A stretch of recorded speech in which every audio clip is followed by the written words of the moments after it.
In a universe where fate made a single mistake, two realms that should never have touched began to blide into one another. The barrier between dimensions was not meant to break. It had stood since the first breath of creation, separating the mortal plane from the infernal depths, keeping the world of sorcery apart from the dominion of eternal damnation. But on a night when the moon hung red over Tokyo, something ancient stirred, something hungry, something that did not belong to either world but existed in the spaces between them. In the heart of Shibuya, where cursed energy had pooled like toxic rain after a devastating battle, reality began to fracture. The ground did not shake, buildings did not crumble. Instead, the air itself seemed to scream, a sound beyond human hearing that made every sorcerer in Japan clutch their chest in sudden, inexplicable dread. The veil between worlds, already weakened by months of catastrophic conflict, finally tore open. Yuji Itadori stood alone in the ruins of what had once been a shopping district. Blood stained his uniform, his hands trembled with exhaustion. The body of his enemy lay at his feet, but victory tasted like ash in his mouth.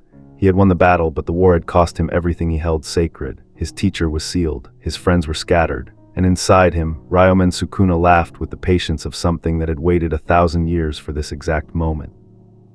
The King of Curses had been quiet for too long. Yuji knew what that meant. Sukuna was planning something terrible.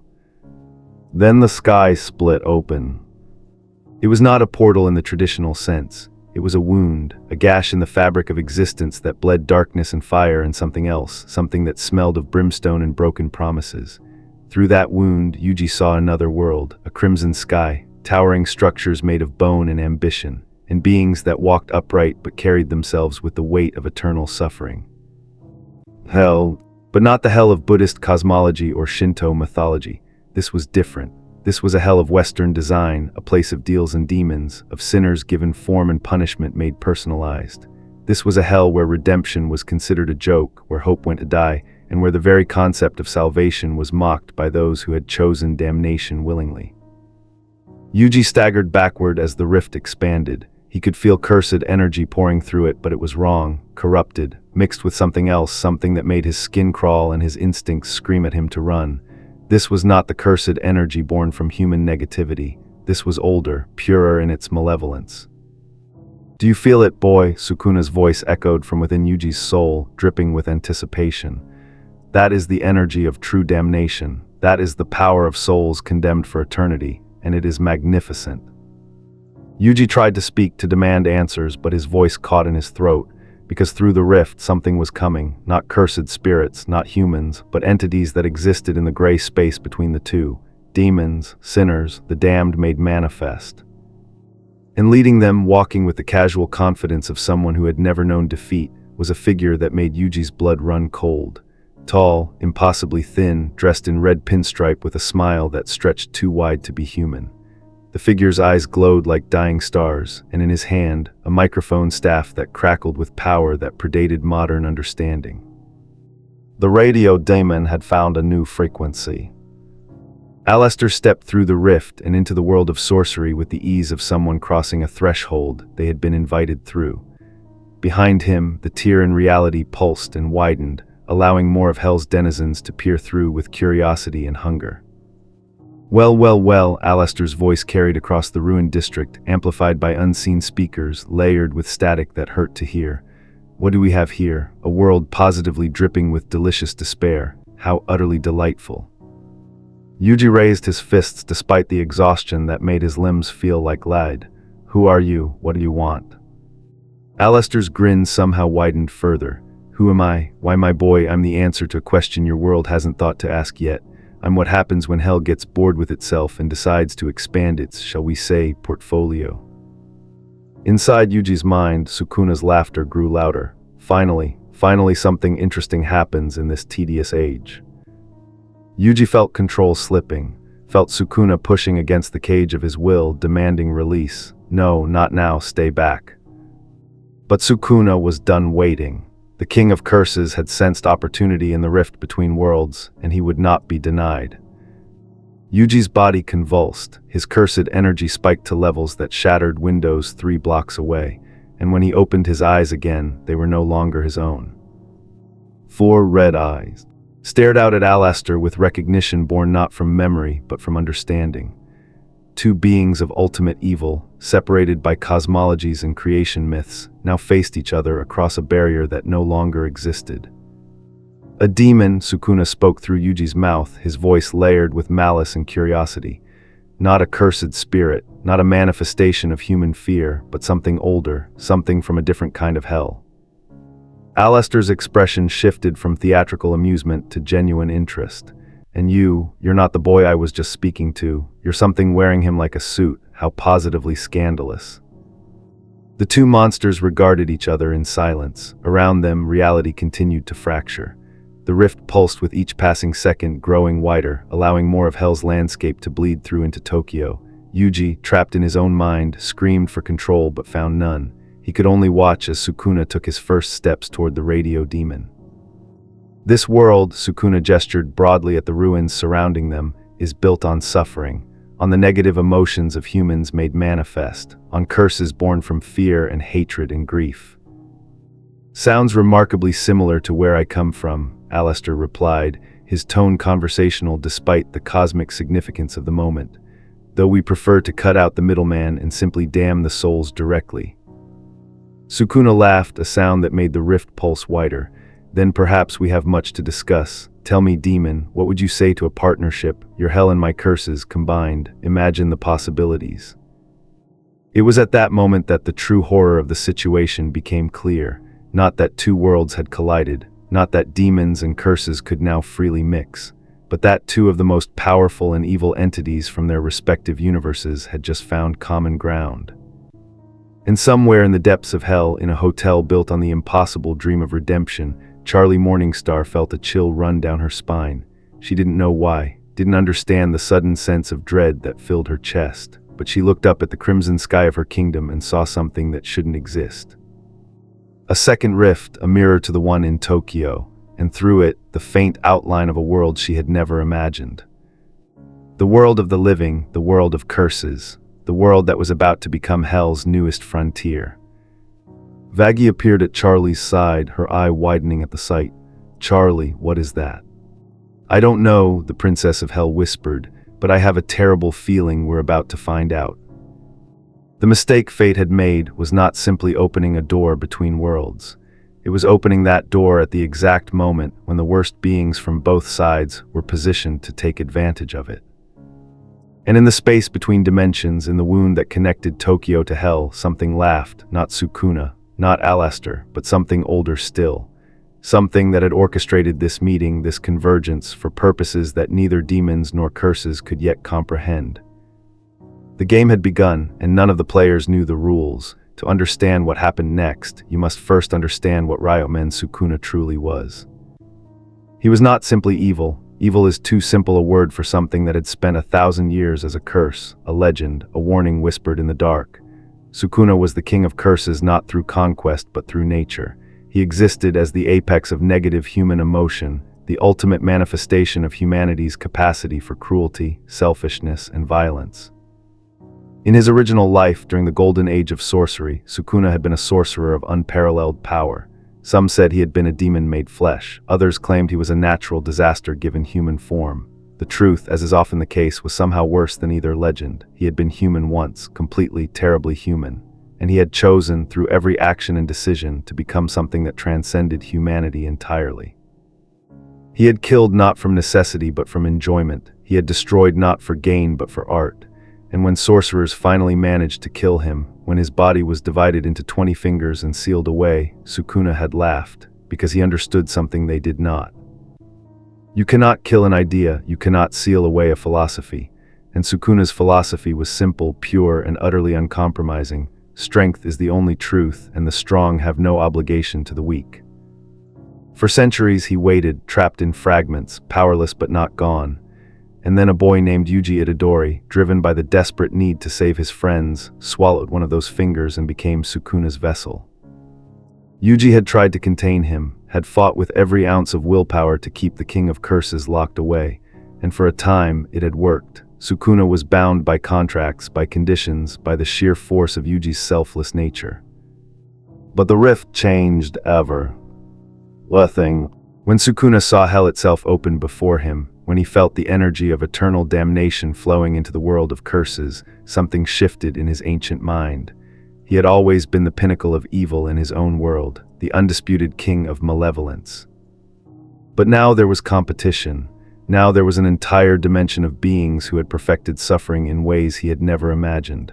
And Sukuna, despite his power, despite his cruelty, had one trait that often gets overlooked. He was curious. So when Alastor, the radio demon, stood before him offering partnership, Sukuna made a decision. He would descend fully. He would take complete control of Yuji's body, and he would explore this new hell that had been so conveniently delivered to his doorstep. The transformation was immediate and absolute. Sukuna's cursed energy erupted from Yuji's body like a tidal wave of pure malevolence. The boy's appearance shifted, twisted. Markings spread across his skin in patterns that hurt to look at directly.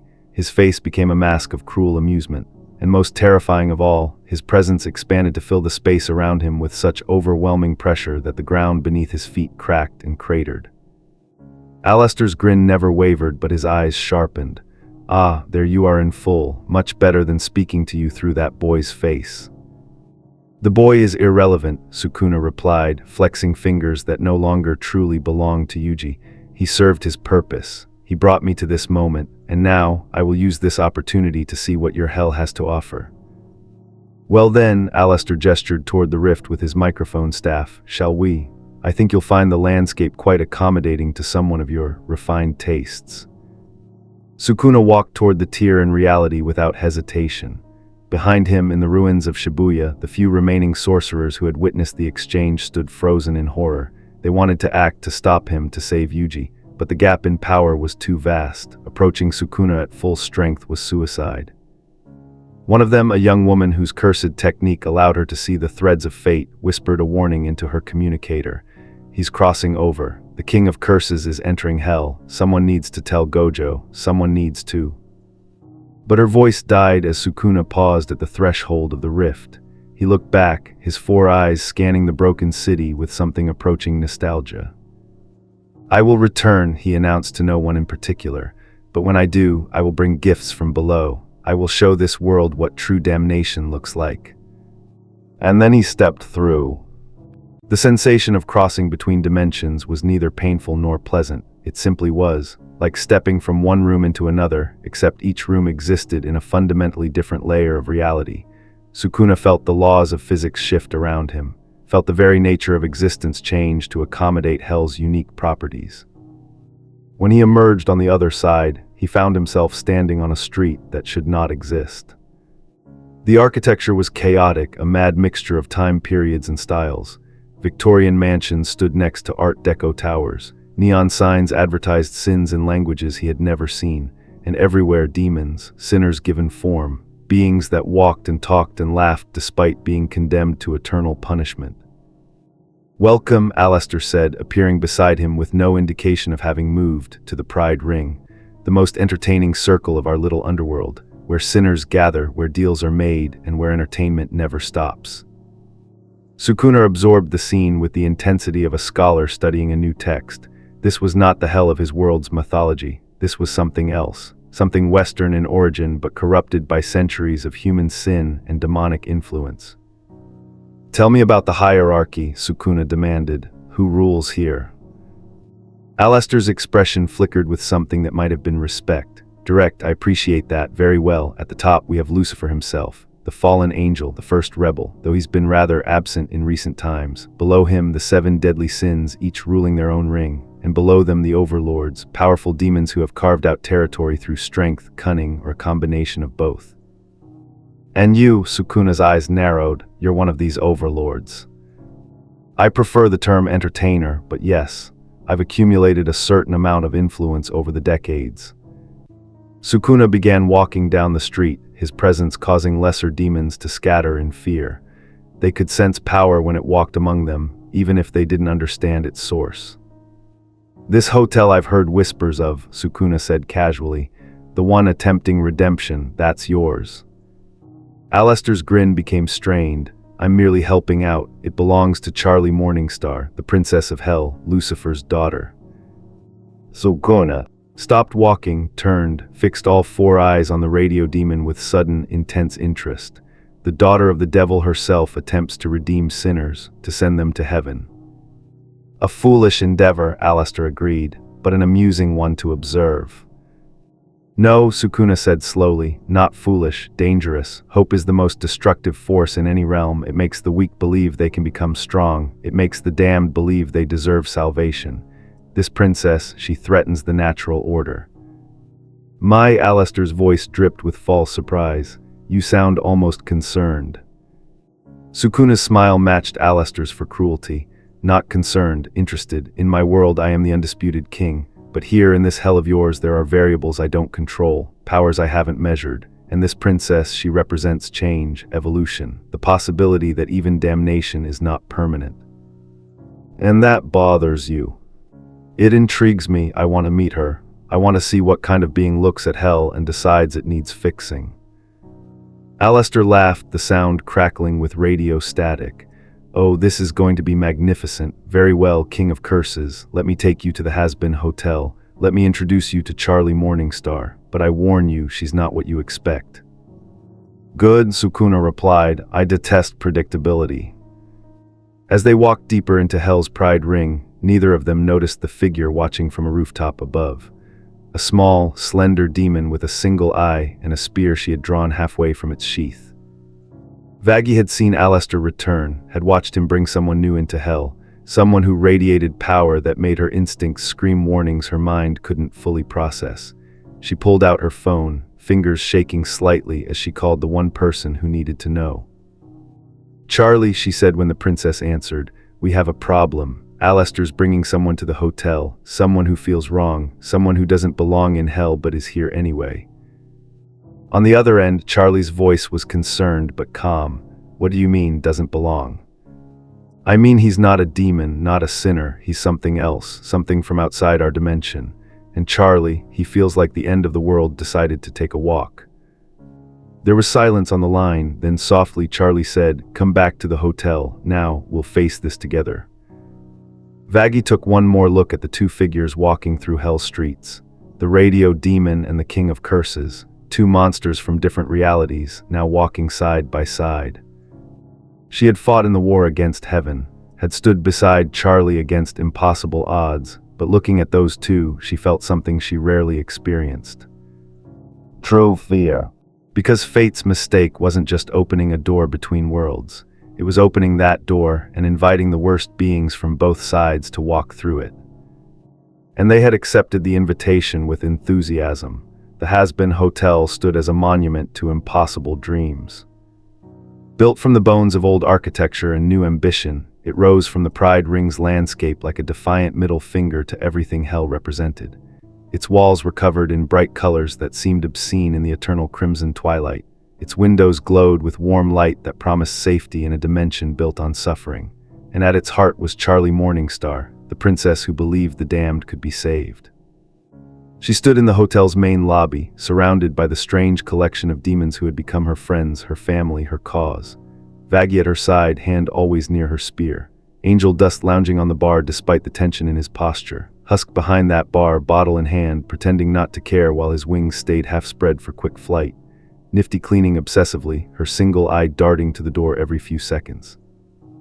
And Serpentious, who had recently decided that redemption might be worth attempting, coiled nervously near the entrance. They were waiting. Alistair had sent word ahead because of course he had. The radio demon enjoyed his theatrics. He wanted an audience for whatever he was planning. And Charlie, despite her reservations, despite Vaggie's warnings, had decided to meet this newcomer openly. We don't turn people away, she had said firmly.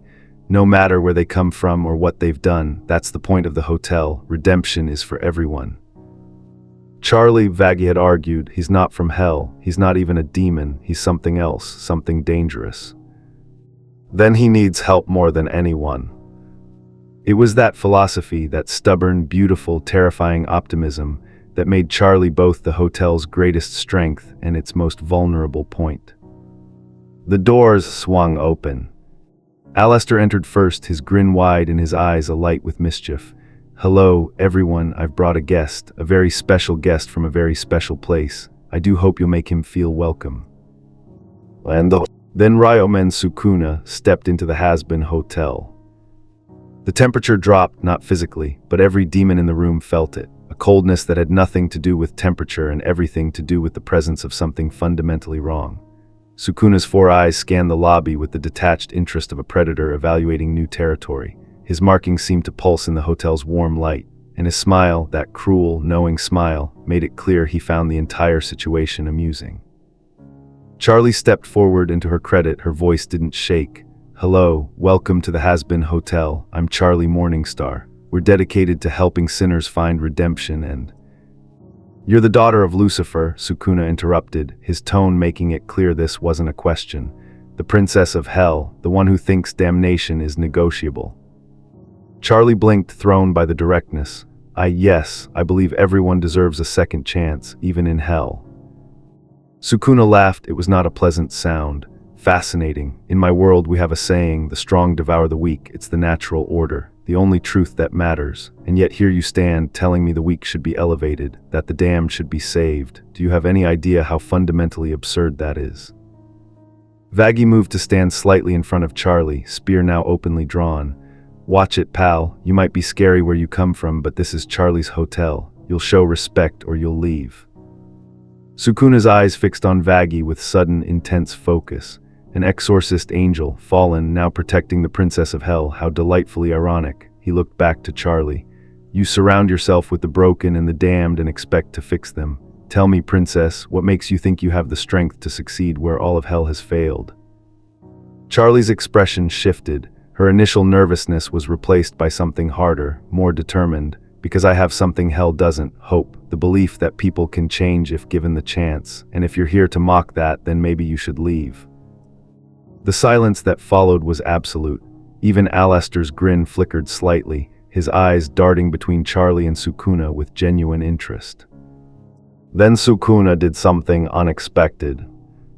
He sat down right there in the middle of the lobby, cross-legged, looking up at Charlie with an expression that might have been curiosity if it weren't layered with so much malice. "I'm not here to mock," he said. "I'm here to understand. In my world, I am the king of curses, the strongest being in existence. I have spent 1,000 years embodying the absolute pinnacle of human negativity, and then this rift opens and I find an entire dimension dedicated to punishment and suffering, a hell with its own rules, its own hierarchy, its own forms of damnation." He gestured broadly at the hotel, "And in the middle of this hell, I find you, a being of ultimate privilege attempting to undo the very system that gives her power. Why? What do you gain from this?" Charlie knelt down, meeting his eyes despite the danger.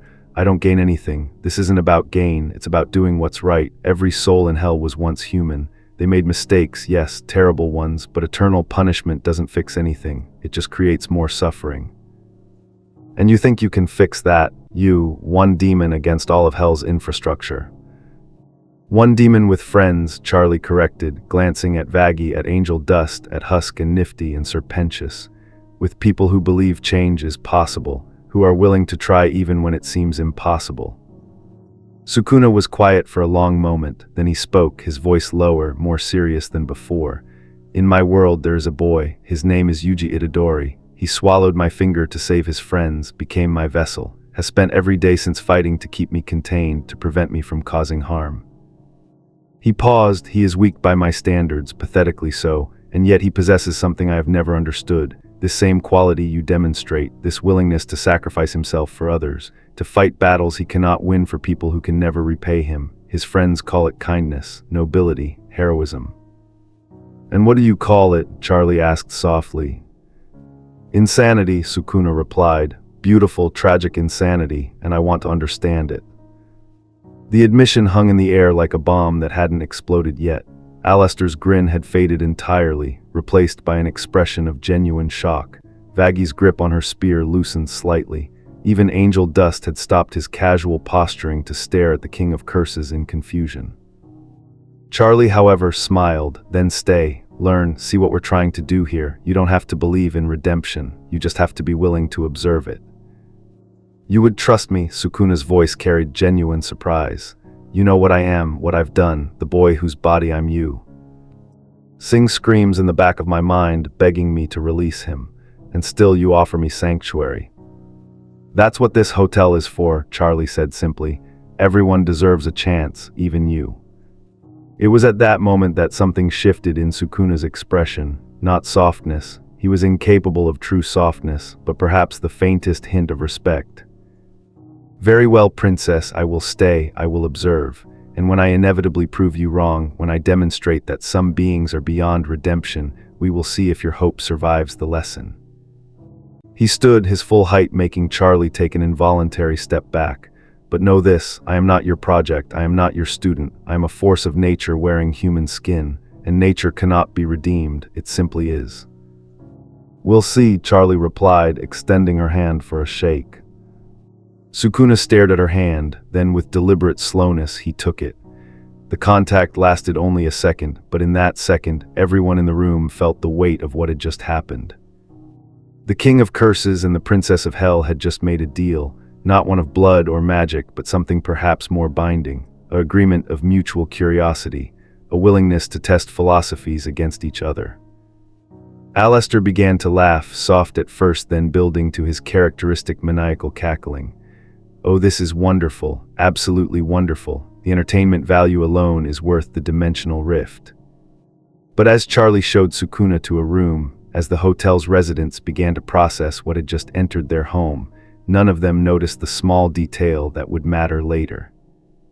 Inside Yuji's mind, in the darkness where Sukuna had locked him away, the boy was not screaming anymore. He was watching, learning, understanding that somehow, impossibly, he had found himself in a place that specialized in the one thing he had been trying to do since swallowing Sukuna's finger. Redemption. And if there was anyone in all of hell who might find a way to separate a curse from its vessel, it would be the princess who believed even the devil deserved a second chance. The game had evolved, the stakes had changed. And Fate's mistake was beginning to look more like Fate's plan. In the depths of his own mind, Yuji Itadori existed in hell. Not the hell of Charlie's dimension with its rules and hierarchy and faint possibility of redemption, but a personal hell of darkness and helplessness, where the only voice he heard was his own screaming at walls that would never crumble. Sukuna had taken everything, his body, his agency, his connection to the outside world. Yuji could see through his own eyes, but only as a passenger, could feel his limbs moving but never at his command. He was a ghost haunting his own flesh. And the worst part, the absolute worst part, was that he could feel Sukuna's emotions. The King of Curses' amusement at Charlie's hope, his curiosity about this new hell, his complete and utter lack of remorse for taking control. Yuji wanted to rage, to fight, to reclaim what was his, but he was so tired. The events in Shibuya had broken something in him. Watching his teacher sealed, seeing his friends hurt, being forced to participate in Sukuna's schemes through his own hands. Each trauma had chipped away at his will to resist until this final theft of bodily autonomy felt almost inevitable. I'm sorry, he whispered into the darkness, though he didn't know who he was apologizing to anymore. His grandfather, Gojo, Megumi, the countless people he had failed to save. You should be. Yuji's head snapped up. That voice didn't belong to Sukuna. It was softer, feminine, and it came from somewhere in his mental prison that shouldn't exist. A figure emerged from the shadows, small, demonic features, a single eye that glowed with inner fire, and a spear held with the confidence of someone who had fought in wars that Yuji couldn't imagine. Vaguely, Yuji breathed in disbelief. Not quite, the figure replied. I'm a projection, a psychic echo. Your mind is in an interesting place right now, kid, half in the real world, half in your own head, and somehow touching the metaphysical realm of hell itself. That rift Sukuna crossed didn't just affect reality, it affected consciousness. Yuji tried to stand, found he could in the space. How are you here? Because you're not the first person to be possessed by something evil, Vagi's projection said bluntly. And because Charlie felt something when she shook Sukuna's hand, she felt you, the real you, screaming behind that monster's smile. Hope, that dangerous emotion Sukuna had mocked, suddenly flared in Yuji's chest. She knows I'm trapped. She suspects, and if there's one thing you need to know about Charlie Morningstar, it's that she doesn't give up on people. Ever. Even when they're trapped inside their own body by a 1,000-year-old curse. Vagi's projection moved closer. her single eye studying him with an intensity that reminded Yuji of Gojo's 6 eyes. But here's the thing, kid. Charlie can't help you unless you help yourself first. You need to fight, need to reclaim some measure of control. Can you do that? Yuji's hands clenched into fists. I've been trying, but Sukuna is too strong. The binding vow he made, the contracts he's established, I can't break through them. Then don't break through them, work around them. Sukuna made deals based on your world's rules, but you're in hell now, and hell has different rules, different loopholes. What do you mean? Vagi's smile was sharp. Sukuna is the king of curses, right? Born from human negativity and fear, but demons were born from sin, from conscious choice, from the decision to embrace damnation. That's a fundamental difference, and differences create weaknesses. She gestured at the darkness surrounding them. This is your mind, your territory. Yes, Sukuna is stronger, but you're the original owner, the rightful resident, and in hell, ownership matters, claims matter. You just need to learn how to assert yours. Yuji felt something shift, not in his body, but in his understanding.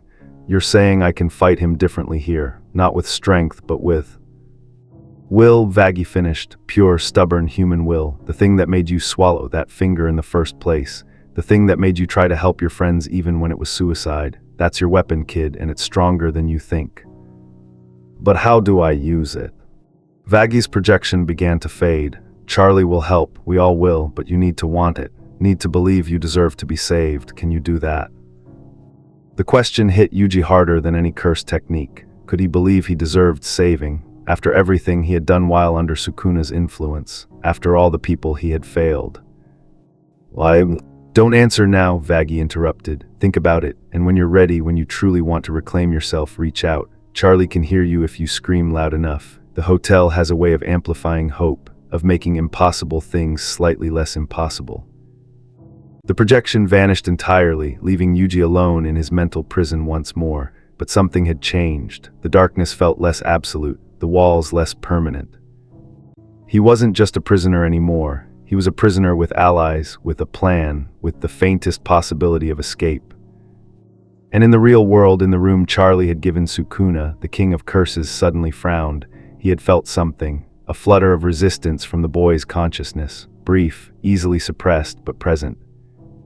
Interesting, Sukuna murmured, looking around the hotel room with its cheerful decorations and optimistic color scheme. The princess is more dangerous than she appears. She's already trying to reach you, boy, already attempting to separate us. Deep in his mind, Yuji didn't respond, but he listened, and he hoped. Because hope, that most dangerous and destructive force, had found purchase even in the depths of his personal damnation. The war for Yuji Itadori's soul had begun, and the battlefield was unlike any that either curses or demons had fought on before. The strongest sorcerer in the world stood at the edge of an impossibility and laughed. Gojo Satoru had seen many things in his life, had fought curses that could level cities, had witnessed the depths of human cruelty and the heights of human courage, had been sealed in a prison realm where time lost meaning and existence became a question rather than an answer. But he had never seen anything quite like the rift that now hung over the ruins of Shibuya like a wound in reality itself. Through his 6 eyes, the tear between dimensions was beautiful in its wrongness. Cursed energy poured through it, yes, but mixed with something else, something his technique couldn't fully parse. Energy that existed outside the natural laws of his world, energy that smelled of sulfur and burned with colors that shouldn't exist. Well, Gojo said to the empty air, his blindfold hanging loose around his neck, this is new. He had been freed from the prison realm 3 days ago, 3 days of chaos and revelations, 3 days of learning about everything that had happened during his absence. The Shibuya incident, the deaths, the destruction, and most importantly, Yuji's disappearance. His student, his responsibility, the boy he had promised to protect, to train, to guide through the impossible burden of being Sukuna's vessel. Gone, vanished into a rift between worlds with the king of curses in full control. Gojo's smile never wavered, but those who knew him best would have recognized the ice beneath it, would have seen the fury carefully contained behind those brilliant blue eyes. Megumi told me not to come, Gojo mused, taking a step closer to the rift. Said it was too dangerous, that we should observe, study, plan before acting. Very responsible, very rational. He took another step, the rift pulsed, seeming to see. And as see his approach, cursed energy spiked around him in response, his infinity automatically calculating trajectories and threats. But here's the thing about responsibility and rationality. They're great in theory, but when your student is trapped in another dimension with a 1,000-year-old curse wearing his face, when a boy who ate poison to save his friends is now screaming in his own head with no one to hear him. Gojo's cursed energy exploded outward, a pillar of pure power that lit up Shibuya like a second sun. Fuck responsibility, fuck rationality, I'm getting my student back. He stepped through the rift. The sensation was unlike teleportation, unlike domain expansion, unlike anything Gojo had experienced before. It felt like being unmade and remade in the same instant, like every atom in his body was being questioned by reality and found temporarily wanting. When he emerged on the other side, he found himself standing in a place that made his 6 eyes scream with information overload. Hell, not metaphorical hell, not a cursed domain, but an actual functioning inhabited hell with architecture and civilians and a society built on damnation. The sky was wrong, the buildings were wrong, the very air was wrong, and everywhere he looked, demons. Fascinating, Gojo breathed, his 6 eyes working overtime to process this new dimension. Absolutely fascinating. This isn't a cursed domain at all. This is a separate layer of reality, a pocket dimension with its own rules, its own physics, its own. Who the fuck are you? Gojo turned to find himself facing a demon. Tall, lanky, spider-like features, 4 arms, and an expression that mixed confusion with aggression in equal measure. Well, hello there, Gojo said cheerfully, his smile returning to full brightness. I'm looking for someone, a boy, possessed by an ancient curse, probably causing trouble. Ring any bells? The demon Angel Dust, though Gojo didn't know that yet, stared at him like he had grown a second head. You just walked out of a glowing crack in space, and that's your opening line. Who the hell are you? Gojo Satoru, Jujutsu sorcerer, teacher, and currently very interested in finding my student before the curse wearing his face does something catastrophic. Angel Dust's eyes widened slightly. Wait, you're from the other side, from where that creepy 4-eyed asshole came from. Gojo's expression shifted, the smile remained, but something dangerous crept into his eyes. You've seen him, seen Sukuna. Seen him, he's been staying at the hotel. Charlie's been trying to figure out what to do with him. Guy's creepy as fuck and radiates, I could kill everyone in this room energy, but Charlie thinks she can help him somehow. Hotel, Gojo's head tilted. There's a hotel in hell. The Hazbin Hotel, Charlie Morningstar's redemption project. It's complicated, but if you're looking for your student, that's where you need to go. Angel Dust paused. Though I gotta warn you, the radio demon's there too, and those two together, bad news. Gojo's smile became genuine again, but in a way that made Angel Dust take a step back. Oh, this just keeps getting better. Lead the way, Spider Demon. Let's go crash this hotel party. As they walked through Hell's streets, Gojo absorbed everything. His 6 eyes cataloged power levels, identified energy signatures, mapped this new dimension with the precision of a supercomputer, and what he found both excited and concerned him. The demons here were powerful, not Sukuna-level powerful, but strong enough to be threats, and more importantly, they operated on different rules. His infinity was working, but he could feel the strain. This dimension's physics didn't quite align with his world's, and maintaining his technique required more focus than usual. So, Gojo said conversationally, this Charlie Morningstar, what's her deal? Angel Dust snorted. She's the princess of hell, Lucifer's daughter, and she's got this crazy idea that sinners can be redeemed, that people can change even after damnation. Most of hell thinks she's delusional. And you? I think she's the only person in this shithole who gives a damn about anyone but herself. Angel Dust's voice softened slightly. She's genuinely trying to help, even when it's impossible, even when everyone mocks her for it. Gojo's expression became thoughtful. She sounds like someone I'd like to meet, someone who sees impossible odds and decides to fight anyway. That takes a special kind of courage. Or a special kind of stupid, Angel Dust muttered. Sometimes I can't tell which. They arrived at the hotel and Gojo stopped to admire it. The building was absurd, bright colors in a dark world, welcoming lights in a dimension of suffering. It was a middle finger to everything hell represented, and Gojo appreciated that on a deep level. "I like it," he announced. "It's gaudy and optimistic and completely out of place, very stylish." As they approached the end, the doors swung open, and standing there, as if she had been waiting for him, was Charlie Morningstar. She was not what Gojo expected. He had pictured the daughter of the devil as intimidating, powerful, radiating dark authority. Instead, he found a young woman who looked at him with concern and curiosity in equal measure. "You're from the other side," Charlie said, not a question, a statement, from where Sukuna came from. "Guilty," Gojo replied, his smile firmly in place. "Gojo Satoru at your service, and you must be the princess trying to redeem the unredeemable. I appreciate the ambition." Charlie stepped aside, gesturing for him to enter. "If you're here about the boy trapped inside Sukuna, I've been trying to help him, but it's complicated." Gojo's smile faltered for just a moment. "You know about Yuji." "I felt him when I shook Sukuna's hand. There's someone screaming inside that monster, someone who doesn't deserve to be trapped." Charlie's eyes met Gojo's. "You're here to save him." "Yes." "Then we want the same thing." Charlie extended her hand. "Welcome to the Hazbin Hotel, Gojo Satoru. Let's save your student together." Gojo stared at her hand, at this princess of hell who believed in redemption, at this impossible person in an impossible place offering to help with an impossible task. He took her hand and shook it firmly. "Deal, but I should warn you, princess, I don't play by hell's rules. I don't really play by anyone's rules." Charlie's smile was pure sunshine in the depths of damnation. "Good, neither do I." And just like that, the strongest sorcerer in the world and the princess of hell became allies.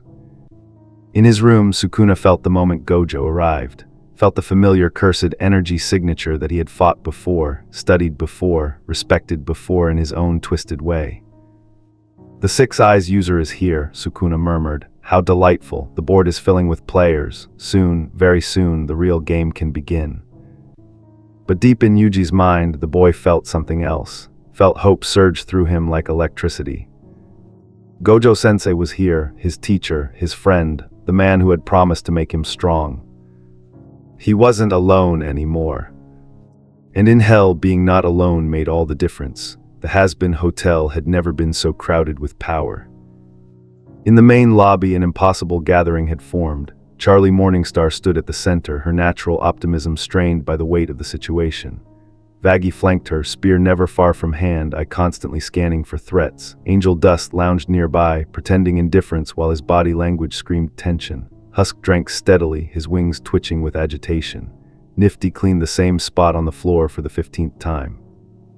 And then there were the newcomers. Gojo Satoru sat on the hotel's nicest couch, legs crossed, blindfold back in place, his entire posture radiating casual confidence that everyone in the room recognized as a mask for lethal capability. His six eyes perceived everything despite the fabric covering them, every power level, every weakness, every potential threat.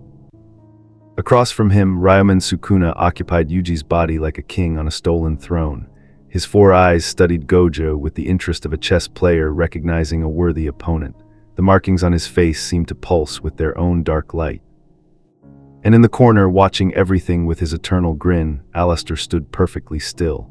The radio demon's presence added a layer of menace to the already tense atmosphere. Static crackled in the air around him, and his eyes glowed with anticipation. "Well," Charlie said, her voice determinedly cheerful despite the circumstances, "this is certainly an interesting group we've assembled. How about we all introduce ourselves properly and discuss how we can help Yuji?" Sukuna laughed. "Help the boy, princess. The boy is gone. I have complete control. There is no separation between us anymore. He is simply a voice screaming in darkness that even he can barely hear." Gojo's smile never wavered, but the temperature in the room dropped several degrees. "Funny thing about that, Sukuna, I've been analyzing your possession, and I'm noticing some interesting weaknesses." "Oh," Sukuna leaned forward, "do tell." "You're operating in a dimension that doesn't follow cursed energy rules. Your binding vows, all those contracts you made with Yuji back in our world, they're fraying at the edges here. Hell has different laws, different metaphysics, and you, king of curses, are fighting to maintain control in a reality that doesn't quite recognize your authority." The silence that followed was absolute. Sukuna's expression didn't change, but everyone in the room felt his cursed energy spike. You think you understand the situation because you can see energy flow. You think your 6 eyes grant you special insight into my nature. No, Gojo replied calmly. I think they grant me the ability to see that you're terrified.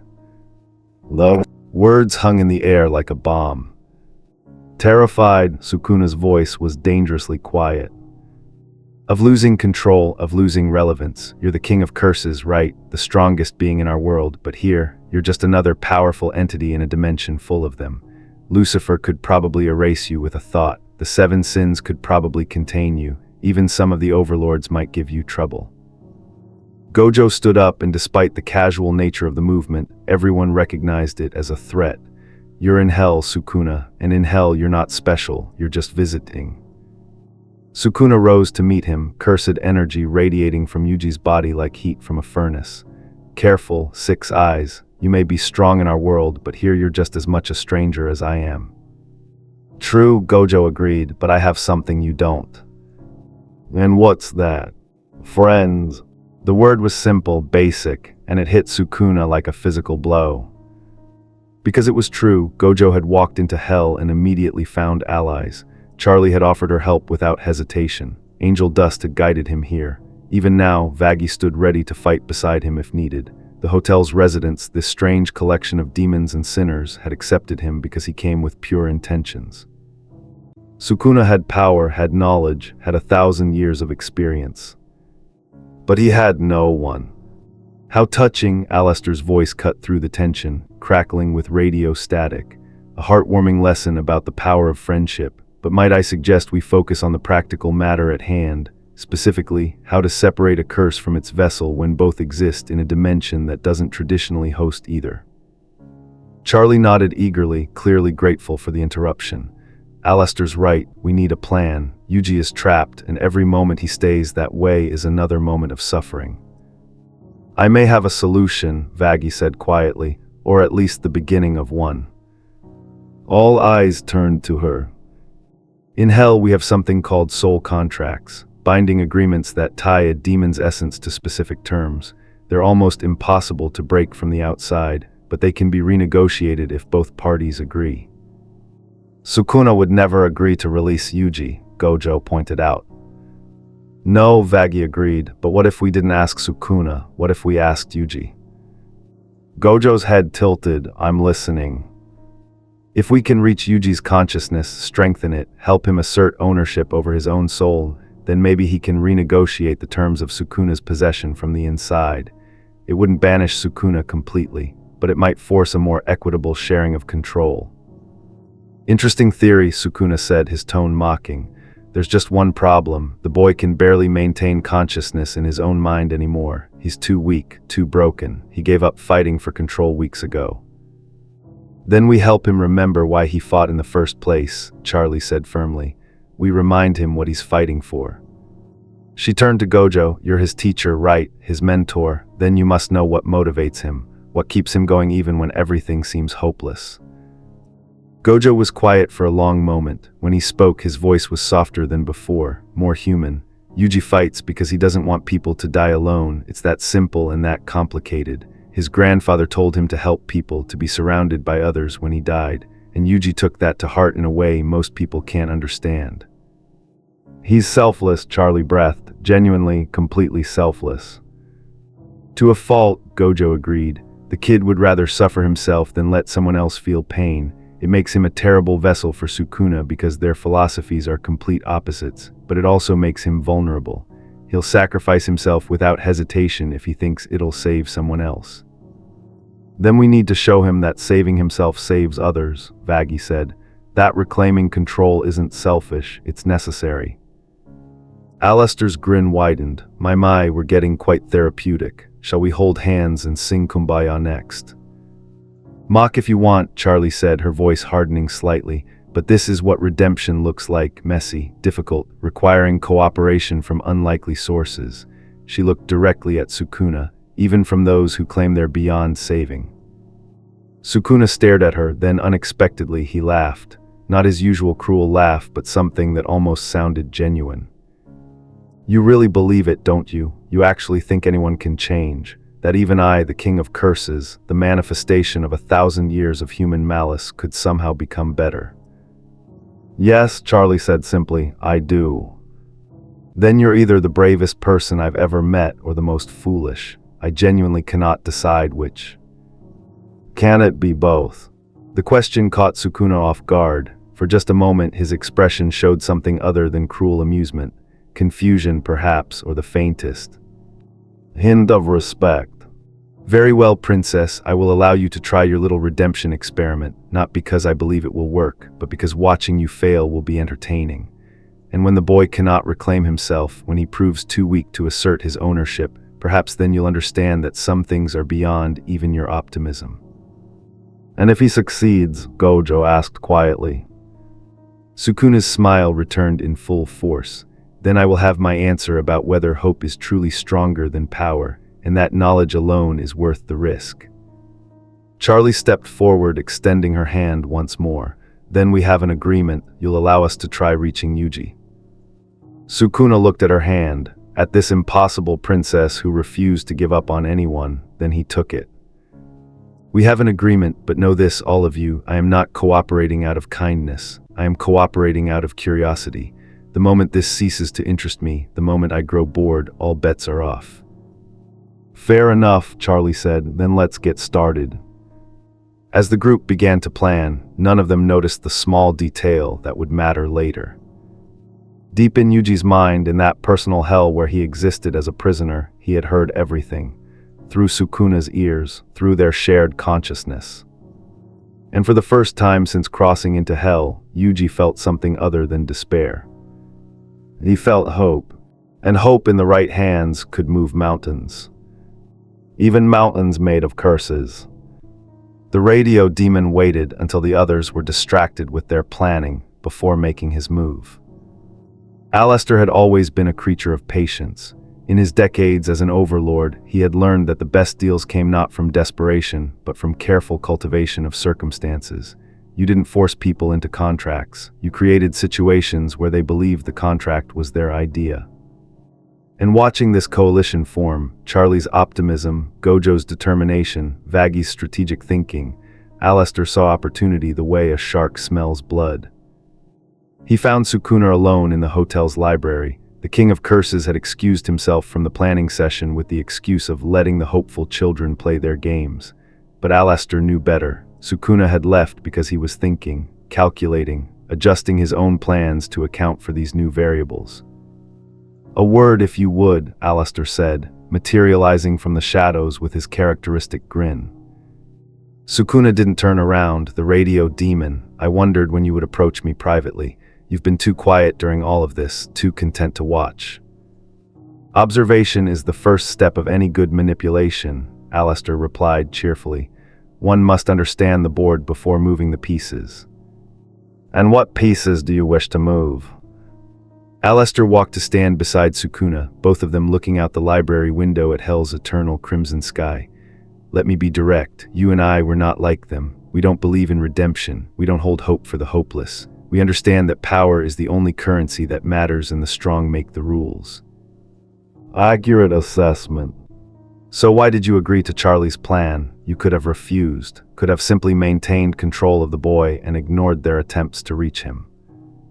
Sukuna smiled. "Because I wanted to see if they could succeed, because even a king grows bored with absolute dominance. Sometimes one must introduce variables to make the game interesting." "Ah, but what if I told you there's a better game to play? One with higher stakes and far more entertaining outcomes?" Now Sukuna turned to face him fully. "I'm listening."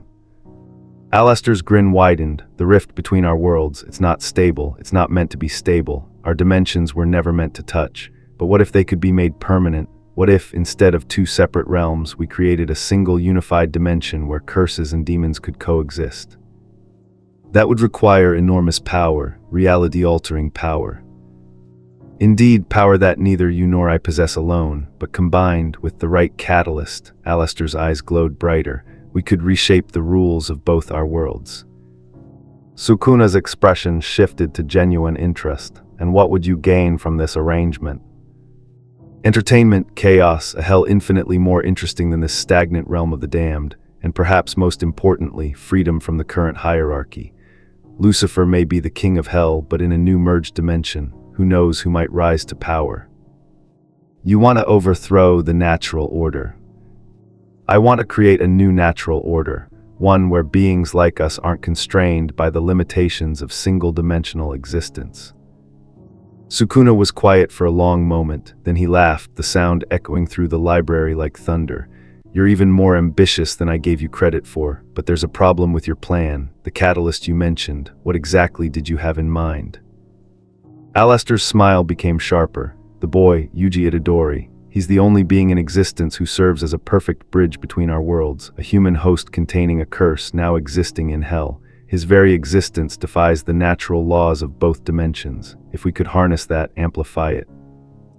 We could tear down the walls between realities entirely, Sukuna finished. His eyes gleamed, but that would destroy the boy completely. He wouldn't just lose control, he would cease to exist. A small price to pay for unlimited power, wouldn't you say? Sukuna turned back to the window, his expression thoughtful. You're asking me to betray the agreement I just made with the princess. I'm asking you to recognize that agreement for what it is. A temporary alliance with those who cannot possibly understand what we truly are. They believe in redemption, in hope, in the possibility of change. We know better. And what of Gojo Satoru? The Six Eyes user would not allow harm to come to his student. Gojo is powerful, yes, but he's also bound by his morals, his need to be the hero, his desire to save everyone. That makes him predictable, and predictability creates weakness. Sukuna considered this. The silence stretched for almost a minute before he spoke again. You make a compelling case, Radio Demon, but I'm not convinced you're telling me everything. What aren't you saying? Alastair's laugh crackled with static. Perceptive, very well, the truth is I need. The ritual to merge our dimensions requires multiple sources of power. Demonic energy alone won't work. We need cursed energy as well. Specifically, we need the King of Curses himself to anchor the spell. So you need my cooperation. I need your partnership. This only works if we're equals in the endeavor. Sukuna studied Alastair for a long moment, two monsters evaluating each other, two entities of pure malevolence deciding whether trust was possible between the fundamentally treacherous. I'll consider your offer, Sukuna said finally, but I make no promises. The boy's fate is complicated. He's more resilient than expected, and despite my better judgment, I find myself curious about whether he can actually reclaim control. Curious enough to risk him succeeding. Curious enough to want to see what happens if he tries. Sukuna's smile was cruel. After all, the best tragedies are the ones where hope exists right up until the moment it's crushed completely. How delightfully sadistic. I knew I liked you for a reason.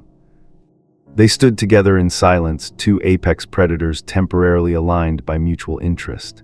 Neither fully trusted the other. Both recognized the potential benefits of cooperation, and both understood that betrayal was not a matter of if but when. In the main lobby, Charlie was explaining her plan to reach Yuji's consciousness. Vaggie was drawing diagrams of soul structure. Gojo was listening intently, adding observations from his understanding of cursed energy. None of them suspected that while they worked to save Yuji, two of the most dangerous beings in either dimension were plotting his destruction. But deep in Yuji's mind, the boy felt a chill that had nothing to do with his mental prison. Something was wrong, something beyond his current captivity, a sense that events were moving in directions he couldn't see, toward outcomes he couldn't predict. He wanted to warn them, wanted to scream that Sukuna could never be trusted, that whatever the King of Curses was planning would be worse than they imagined. But he was just a voice in the darkness, a ghost haunting his own body. All he could do was watch, and hope that Gojo-sensei's brilliance, Charlie's optimism, and Vaggie's strategic mind would be enough to see through the deception. Hope. That word again, that dangerous, beautiful, terrible word. Yuji clung to it like a drowning man to driftwood. Because hope was all he had left. And in hell, sometimes hope was enough. Sometimes the attack came at midnight, which was ironic considering hell had no real day-night cycle. But old habits died hard, and the demons who served the overlord Vox had chosen the traditional hour of darkness to strike. They came in waves, mercenaries and thugs and power-hungry sinners, all united by the promise of reward and the threat of Vox's wrath. Their target, the Hazbin Hotel. Their objective, destroy Charlie's redemption project and claim the powerful newcomers for interrogation. The first wave hit the hotel's main entrance with battering rams made of condensed electricity. The doors, reinforced by Charlie's magic, held for approximately 10 seconds before shattering inward in an explosion of splinters and sparks. Inside, the hotel's defenders were already moving.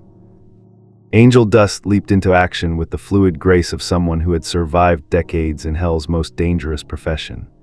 His forearms produced weapons from seemingly nowhere, Tommy guns that roared with infernal ammunition, each bullet tracking its target with supernatural precision.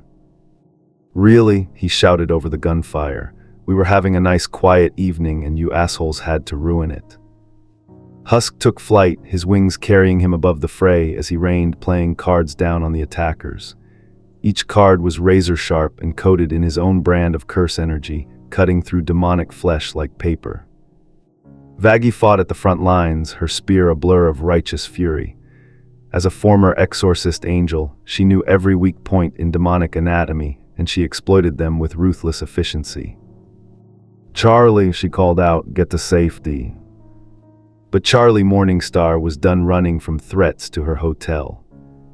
The Princess of Hell stepped forward, and for a moment the attackers saw not a cheerful optimist but the daughter of Lucifer himself. Her eyes blazed with literal hellfire. Her demonic form erupted from her, horns curling from her head, wings spreading wide, her entire presence radiating power that made the weaker demons fall to their knees in instinctive submission. "This hotel," she announced, her voice echoing with authority that shook the building's foundations, "is under my protection. Leave now or face the consequences." The lead attacker, a massive demon covered in electronic tattoos that marked him as one of Vox's lieutenants, laughed. "The princess playing tough. Vox said you'd gone soft, said you were too weak to defend your little pet project." Then Vox, a new voice cut. "Through the chaos is about to learn an important lesson about underestimating people." Gojo Satoru walked calmly through the battle, his infinity causing bullets and magic to curve around him without conscious effort. His blindfold was off now, revealing eyes that glowed with power that made Hell's energy look dim by comparison. "You're making a lot of noise," Gojo said conversationally. "It's interfering with my ability to think. I'd appreciate it if you could all be quiet." He snapped his fingers. The effect was instantaneous and absolute. Every demon within 30 feet of Gojo was suddenly suspended in midair, frozen in place by invisible force. They couldn't move, couldn't speak, could only watch as the strongest sorcerer in the world demonstrated what true power looked like.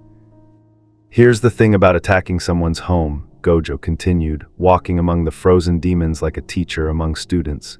"It's personal. And when you make things personal, you better be absolutely sure you can win, because otherwise." He made a pulling motion with his hand, and every suspended demon was yanked backward through the broken entrance and deposited roughly on the street outside. "Well, you just embarrass yourself." But the attack was far from over. The first wave had been a test, a probe. Now the real assault began. From the sky above the hotel, a massive portal opened, and through it came something that made even Gojo pause. An overlord.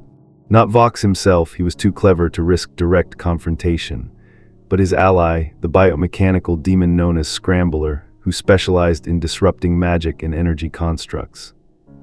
Scrambler hit the hotel like a meteor, his impact cratering the ground and sending shockwaves through the building. He stood easily 12 feet tall, his body a twisted fusion of flesh and machinery, covered in devices that pulsed with disruptive frequencies. Finally, he growled, his voice distorted by synthetic vocal cords. "Something interesting. Let's see how your fancy techniques work when I jam every energy signature in a 3-block radius." He activated his disruption field. The effect was immediate. Charlie's hellfire flickered and died. Angel Dust's weapons jammed. Husk's cards lost their cursed edge. Even Vagi's spear felt heavier, less responsive. And Gojo's infinity stopped. For the first time since acquiring his technique, Gojo Satoru felt attacks actually touch him. A barrage of energy blasts struck his chest, sending him staggering backward. Blood trickled from the corner of his mouth. He laughed. "Oh, now this is interesting. You found a way to interfere with my cursed technique. Clever, annoying, but clever." Scrambler grinned. "Not so tough without your auto-defense, are you?" "You're absolutely right," Gojo agreed. "Without infinity, I'm just a regular sorcerer with massive cursed energy reserves, extensive combat training, and a really bad temper when someone hurts my friends." His cursed energy erupted, and even with Scrambler's disruption field, it was like staring into the sun. "Let me show you what that looks like." What followed was less a fight and more a demonstration. Gojo moved through the battlefield like a force of nature, his martial arts skills honed by years of being literally untouchable suddenly unleashed in close combat. He struck with precision that bordered on precognition, his 6 eyes still functioning enough to predict movements before they happened. A punch to Scrambler's solar plexus that created a shockwave visible to the naked eye. A kick that shattered biomechanical components and sent the Overlord crashing through 3 walls. A barrage of cursed energy blasts that overwhelmed even the disruption field through sheer volume. But while Gojo fought Scrambler, the hotel's other defenders were being overwhelmed. More attackers poured through the broken entrance. Charlie was fighting valiantly but defensively, unwilling to kill. Vagi was bleeding from multiple wounds. Angel Dust was down to his last magazine. They were losing. And then Sukuna spoke. "How tiresome," the King of Curses said, his voice carrying across the battlefield despite the chaos. "I agree to observe this little redemption experiment, and you insects decide to interrupt it with your petty territorial squabble." He stood in the hotel's doorway, Yuji's body radiating power that made Scrambler's disruption field flicker and fail. The markings on his face glowed with their own dark light. "I suppose I should clarify something," Sukuna continued, his tone almost bored. "I may find this hotel amusing. I may be curious about the princess's foolish optimism, but make no mistake, anyone who interferes with my entertainment answers to me." He raised one hand, and the air itself seemed to tear. Clave. The invisible slash cut through the attacking force like they were made of paper. Dozens of demons were bisected in an instant, their bodies falling apart with almost surgical precision. The survivors scattered, terror overwhelming their greed. Scrambler tried to stand, tried to reactivate his disruption field. Sukuna looked at him. "Dismantle." The Overlord exploded into component pieces, his biomechanical body unable to withstand the sheer cutting force of Sukuna's technique. In 15 seconds, the battle was over. The King of Curses had ended it with 2 words and minimal effort. The silence that followed was deafening. Charlie stared at Sukuna with an expression mixing gratitude and horror. Gojo's eyes narrowed behind his blindfold as he reassessed the threat level of his ancient enemy. Even Alastair's grin faltered slightly at the casual display of overwhelming force. "There," Sukuna said, brushing imaginary dust from Yuji's clothes. "The interruption has been dealt with. You may resume your attempts to save the boy. I'll be in my room." He walked back inside, leaving devastation in his wake. But deep in Yuji's mind, something significant had happened. For just a moment during the battle, Sukuna had loosened his grip on control, had allowed a tiny fraction of Yuji's consciousness to observe through their shared eyes. And Yuji had seen his friends fighting, seen them risking everything to protect Charlie's dream, seen Gojo-sensei taking hits to defend people he barely knew. Seen what it looked like when people didn't fight alone. The lesson wasn't lost on him, and in the darkness of his mental prison, Yuji made a decision. He would fight back, not with Sukuna's strength, but with his own will, with the stubborn, selfless, stupid courage that had defined him since the day he swallowed that first finger. He would reclaim himself, or die trying. And unknown to any of them, Alistair watched the aftermath with calculating eyes. The battle had provided valuable data. He had seen the limits of Gojo's power in Hell's dimension, had witnessed the full extent of Sukuna's casual cruelty, had observed how the hotel's defenders worked together. All of it was information, all of it was useful. All of it would help him execute his plan to merge the dimensions and reshape reality itself. The radio demon's smile never wavered. Because while everyone else saw a victory, he saw an opportunity. And in hell, opportunity was the most valuable currency of all. Megumi Fushiguro had always understood that sorcery was a world of sacrifices. You sacrificed your safety to fight curses. You sacrificed your innocence to see the darkness humans created. You sacrificed your loved ones to the constant threat of death that hung over every mission. He had made peace with these truths long ago, had hardened himself against them with the cold logic that defined his approach to everything. But standing at the edge of the rift between worlds, bleeding from wounds that hadn't fully healed, carrying news that would break what remained of his broken world, Megumi understood that some sacrifices weren't about what you gave up. They were about what you became in the giving. The journey to find Gojo had taken 3 days. 3 days of tracking cursed energy signatures through a reality that shouldn't exist. 3 days of fighting minor demons and avoiding major threats. 3 days of pushing himself beyond exhaustion because stopping meant confronting what he was about to do. When he finally stumbled through the rift and into hell proper, he was immediately seized by lesser demons who recognized him as an intruder. They dragged him through crimson streets, past buildings that defied architecture, toward a central authority who could decide his fate. That authority turned out to be Charlie Morningstar.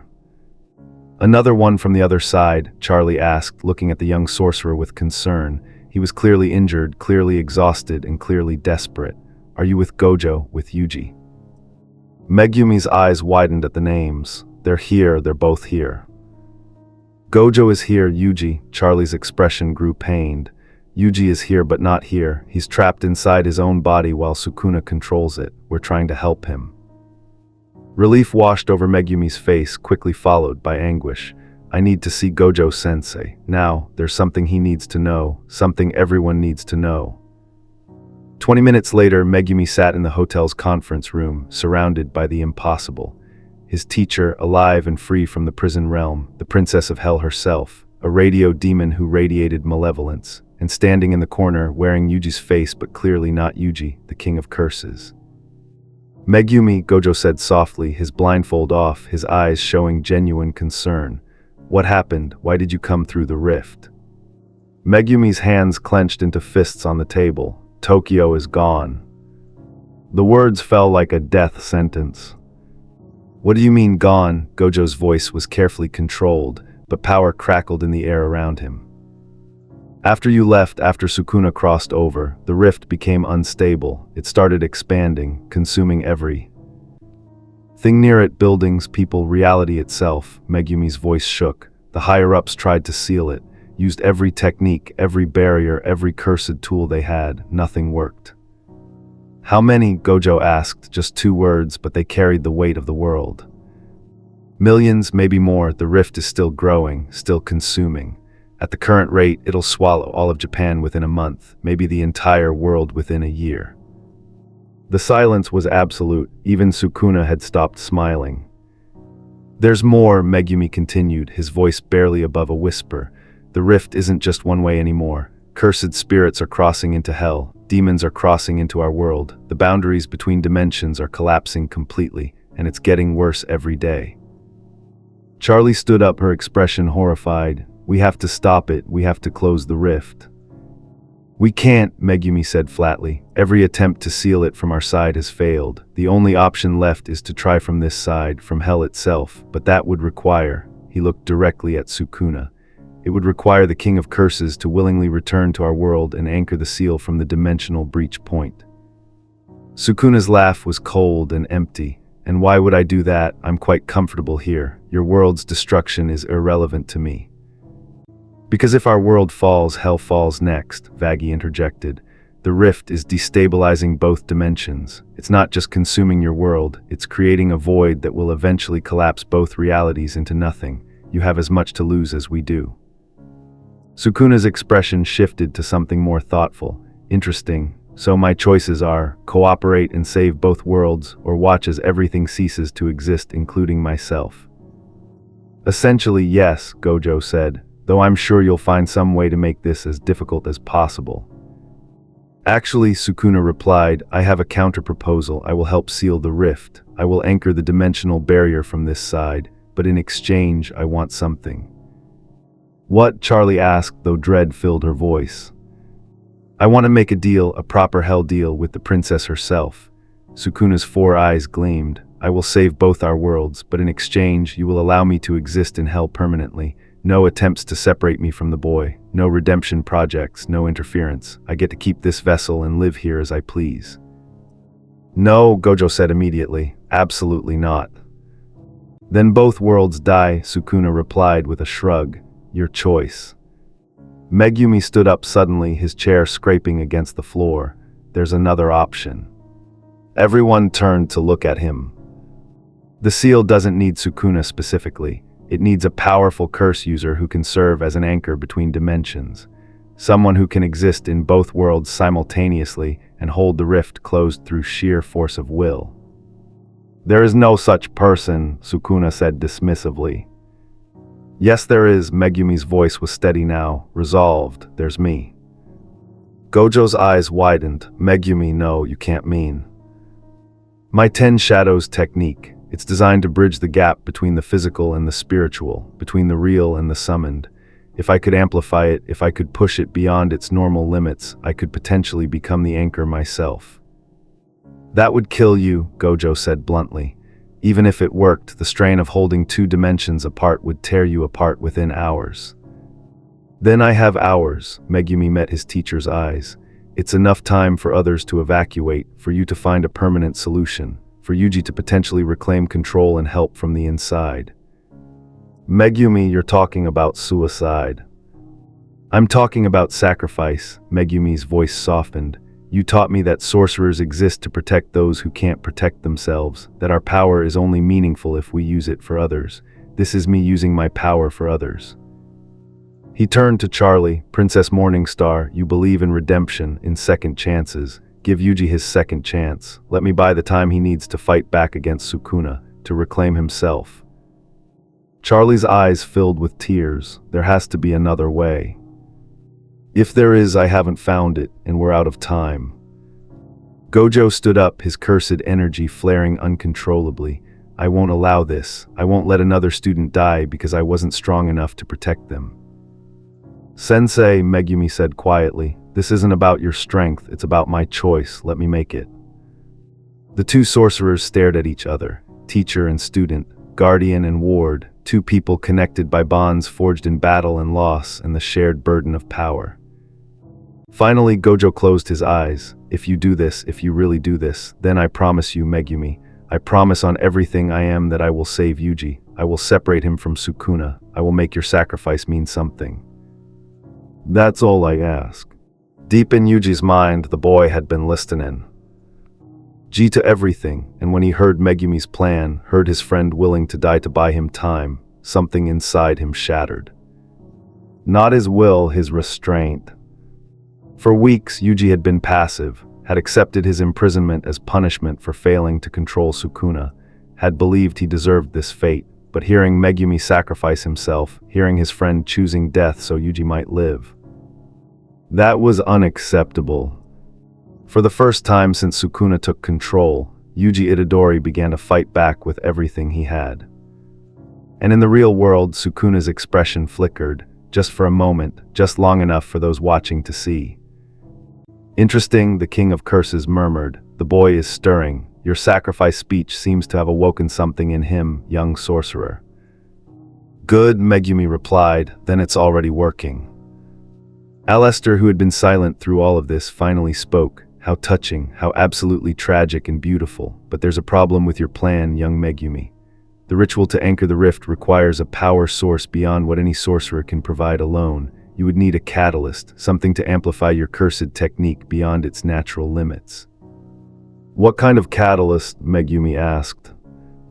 Alistair's grin widened. A soul contract, a deal with a demon. Specifically, a deal with an overlord who specializes in power enhancement. Someone like, well, someone like me. The room went silent. What would you want in exchange? Vaggie asked suspiciously. Oh, nothing much, just the young sorcerer's soul after the ritual completes. His consciousness would belong to me for eternity. A small price for saving 2 entire dimensions, wouldn't you say? Absolutely not, Charlie said firmly. We're not trading one life for millions. That's not redemption, that's just... I accept, Megumi interrupted. Megumi, Gojo's voice was sharp. I accept, Megumi repeated. If my soul is the price to save everyone, then it's a price worth paying. Make the contract, Radio Demon. Alistair's eyes gleamed with triumph. Excellent, then let us begin. As Alistair prepared the ritual, as Megumi resigned himself to damnation, as Gojo struggled with the knowledge that he was about to lose another student, something crucial was happening. Inside Yuji's mind, the boy was fighting with renewed purpose, fighting not for himself but for Megumi, fighting because his friend had just damned himself to save everyone, and Yuji refused to let that sacrifice be in vain. He pushed against Sukuna's control with every ounce of will he possessed, pushed until he felt something give, a crack in the prison, a weakness in the chains. And for just a moment, just a fraction of a second, Yuji's eyes flickered from red back to brown. Charlie saw it, Gojo saw it, even Sukuna felt it. He's breaking through, Charlie whispered. Yuji is actually breaking through. Sukuna's smile returned, but it was different now. Less cruel, more interested. So the boy has fire after all, the King of Curses said. How delightful, this is about to get much more entertaining. The pieces were in motion. Megumi's sacrifice would happen within the hour. The ritual to seal the rift would begin. And somewhere in the chaos, Yuji Itadori was fighting for his life, his freedom, and the soul of his best friend. Everything was about to change. And in the shadows, Alistair's plan approached its culmination. Because the radio demon had lied about one crucial thing. The ritual wouldn't just seal the rift. It would merge the dimensions completely. And when that happened, when curses and demons existed in the same reality, when the rules of both worlds combined, Alistair would have the power to reshape everything. All he needed was for Megumi to complete the ritual. And the foolish, noble boy had just agreed to do exactly that. The ritual chamber was a place that shouldn't exist in hell. Charlie had created it years ago during a fit of optimistic planning, believing that someday she might need sacred ground for redemption ceremonies. The room was circular, its walls inscribed with protective symbols from a dozen different religions. At its center, a platform of pure white stone that somehow remained unstained despite being in the depths of damnation. Now that room would host a different kind of ceremony. Megumi Fushiguro stood at the center of the platform, his hands already forming the signs for his 10 Shadows technique. Around him, Alistair had drawn a complex series of circles and glyphs that pulsed with dark energy. Each symbol was a piece of the contract, a binding element of the deal they had made. Are you certain? Charlie asked one more time, her voice breaking slightly. Once we start this, there's no going back. I'm certain, Megumi replied. His voice was steady, but his hands trembled slightly, not from fear, from the sheer amount of cursed energy he was already channeling. Begin the ritual. Gojo stood at the edge of the chamber, his 6 eyes, analyzing every aspect of what was about to happen. He had argued for an hour, had tried every persuasive technique he knew, had even threatened to physically stop Megumi. But in the end, he had relented. Because Megumi was right, there was no other way. If you die, Gojo said quietly, I'm bringing you back just so I can kill you myself for making me watch this. Despite everything, Megumi smiled. Understood, sensei. Vaggie stood beside Charlie, her hand on the princess's shoulder, providing silent support. Angel Dust leaned against the wall, his usual flippancy replaced by genuine concern. Husk had a bottle in hand but hadn't taken a single drink. Even Nifty had stopped cleaning to watch. And in the back of the room, Sukuna observed with 4 unblinking eyes. But inside their shared mind, something unprecedented was happening. Yuji had been fighting continuously since hearing Megumi's plan, fighting with a desperation he had never accessed before, and slowly, impossibly, he was making progress. The mental prison that Sukuna had constructed was cracking, not breaking, not yet, but showing fissures where none had existed before. "You're persistent," Sukuna acknowledged, his voice echoing through their shared consciousness. "I'll give you that, boy, but persistence without power is just extended failure." "I don't need power," Yuji gasped, pushing against another barrier. "I just need enough control to stop you from interfering with Megumi's ritual." "And you think you can achieve that? You think your willpower alone is sufficient to overcome 1,000 years of accumulated malice?" "I think," Yuji said, his mental form standing despite the crushing pressure, "that you're scared." Sukuna's laughter was like breaking glass. Scared of what? Of being wrong about strength, about power, about everything you believe. Yuji took a step forward in the mental space, and impossibly Sukuna took a step back. "You've spent 1,000 years as the king of curses, the strongest, the most feared, but here in hell you're not special, you're just another powerful being in a dimension full of them." "Your point?" "My point is that absolute strength didn't make you happy, didn't make you fulfilled. You're curious about Charlie's redemption project because somewhere deep down, you wonder if maybe power isn't the only thing that matters."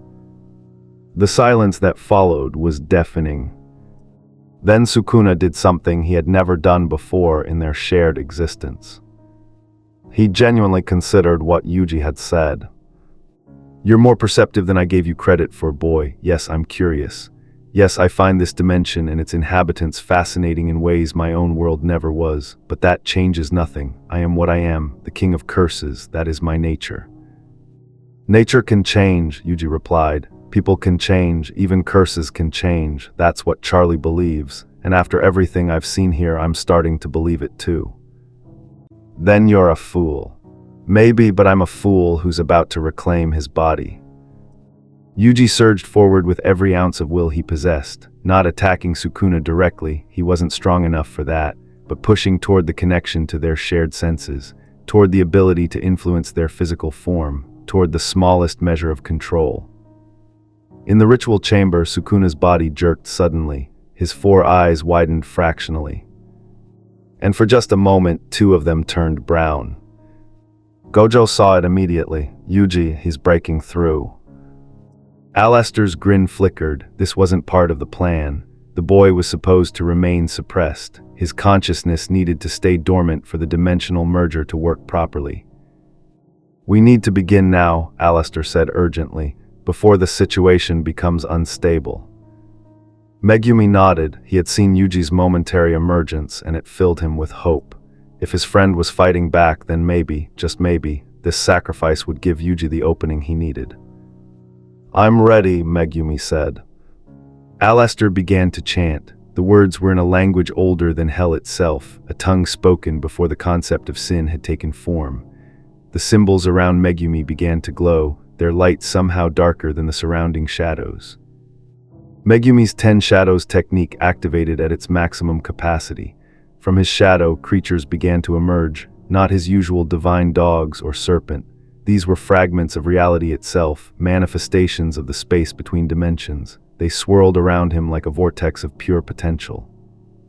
His cursed energy spiked to levels that made even Gojo's eyes widen. The technique was consuming him from the inside out, burning through his life force to achieve the power necessary for the ritual. "Megumi," Charlie cried out, starting forward.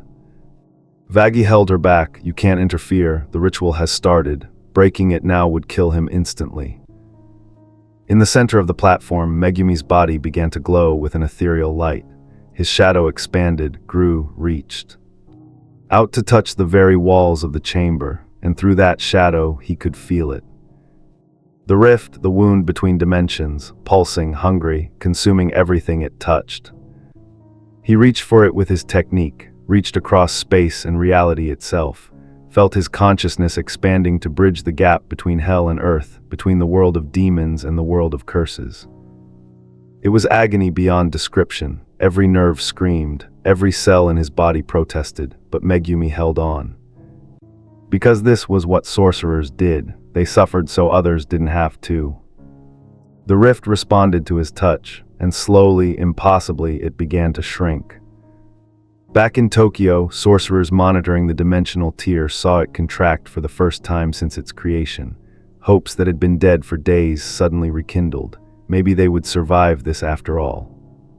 But in the ritual chamber, something was going wrong. Alistair's chanting had changed. The symbols were shifting, rearranging themselves into patterns that Charlie didn't recognize. The dark energy that should have been supporting Megumi's technique was instead doing something else, something terrible. "Alistair, what are you doing?" Charlie demanded. "Those aren't sealing symbols, those are merger glyphs," Vaggie finished, her eye widening in horror. "He's not closing the rift, he's making it permanent." Alistair's grin became manic, his eyes blazing with triumph. "Did you really think I would waste this opportunity on something as mundane as saving your worlds? No, no, no, this is so much better. With young Megumi as the anchor, I can merge the dimensions completely. Create a new reality where demons and curses coexist, where the rules of both worlds combine to create something unprecedented." "You'll destroy everything," Gojo shouted, his cursed energy flaring as he prepared to attack. "I'll transform everything," Alistair corrected, "into something far more entertaining, and there's nothing you can do to stop it. Breaking the ritual now kills the boy. Allowing it to complete creates my new world. Either way, I win." Charlie looked at Megumi, at her friend suffering in the center of the platform, being used as a tool for Alistair's ambition. Looked at the radio demon who had betrayed her trust, who had played on her desire to help people to set up this exact scenario. And then she looked at Sukuna. The king of curses met her gaze, and in that moment they both understood. Alistair had manipulated everyone, had used Megumi's nobility, had exploited Charlie's compassion, had leveraged Sukuna's curiosity, all to achieve this single goal. "You made a mistake, Radio Daemon," Sukuna said softly. "Oh, and what's that?" "You assumed I wanted this, that merging dimensions aligned with my interests." Sukuna's smile was cruel. "But I'm the king of curses, I don't share power, and I don't appreciate being used as a pawn in someone else's game." Sukuna's cursed energy exploded outward with force that cracked the chamber walls. At the same time, deep in their shared mind, Yuji made his final push. He didn't try to take full control, didn't try to suppress Sukuna. Instead, he did something that surprised both of them. He offered partnership. "Work with me," Yuji gasped, "just this once, stop Alistair, save Megumi. Then we can go back to fighting each other, but right now we have the same enemy." Sukuna considered this, considered the boy's offer, considered the situation. And then, for the first time in 1,000 years, Ryomen Sukuna made a decision based on something other than pure self-interest. He accepted. In the ritual chamber, Sukuna's body convulsed. The markings on his face flickered and changed, and when he opened his eyes again, 2 were red and 2 were brown.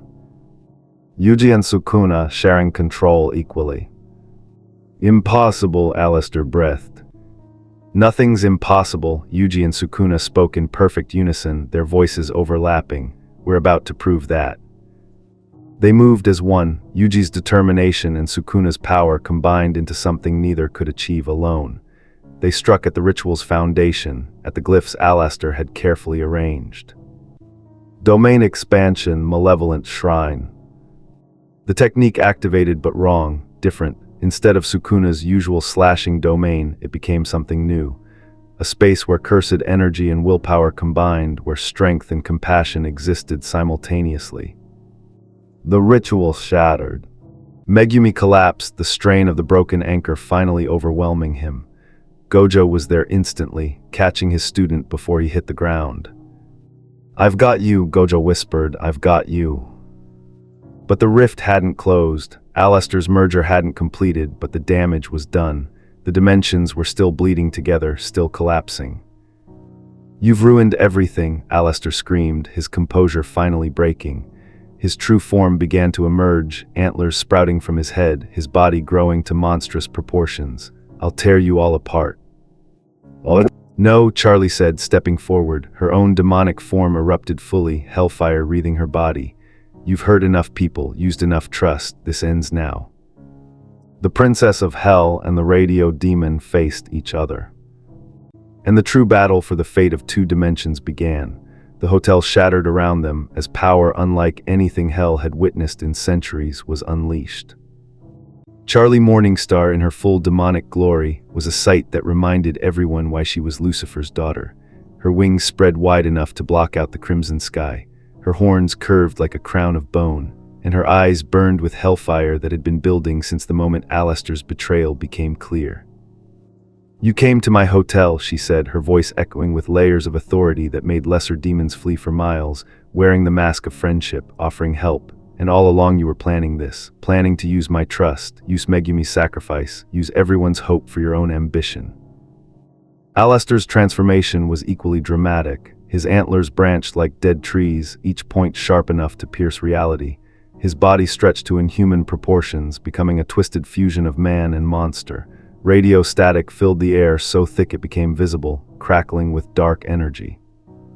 "Hope," he hissed, his voice distorted beyond recognition, "is just another tool, dear princess, and tools are meant to be used. You should have learned that by now. This is hell. Redemption is a lie. Power is all that matters. Then let me show you what power backed by genuine conviction looks like." They clashed in midair, and the impact created a shockwave that leveled 3 city blocks. Charlie struck with hellfire that could melt souls. Alistair countered with sound waves that shattered reality at the quantum level. They traded blows that would have killed overlords instantly, each one testing the limits of their respective strengths.